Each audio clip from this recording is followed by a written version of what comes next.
这天气的变化有影影响到农产。伫嘉义县的德基呢，这是荔枝甲高接梨仔主要的产地。即马受到天气的影响，德基的这个荔枝呢，果树是拢开花，也毋过无结果。有农民一家的荔枝园，这开的花是无到3成。另外，这高接的梨仔呢，嘛是同款，因为天气去影响到伊的生产。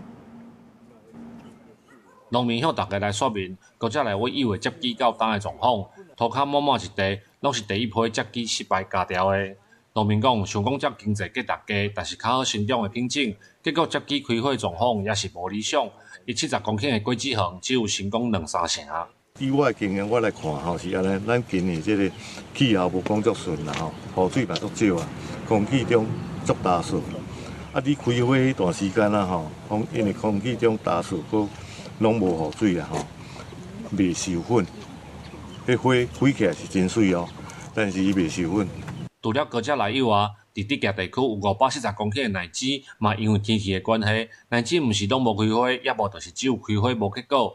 就有农民讲，一家的荔枝园开花无到3成，连续2冬收成拢受影响，伊嘛是足无奈。像去年花足高，但是嘛是拢无，到尾调无3成。 今年是本来看讲哦，加减有花，但是到尾期来哇，车路拢无花啊，因为成果大啦。德基农会表示，今年天气影响到高只梨甲荔枝的成长，目前高只梨已经咧办理天然灾害救助，荔枝连续2冬拢因为天气影响到开花，农民对续落来产量拢真烦恼，希望相关单位会当重视。记者林慧婷，嘉义报道。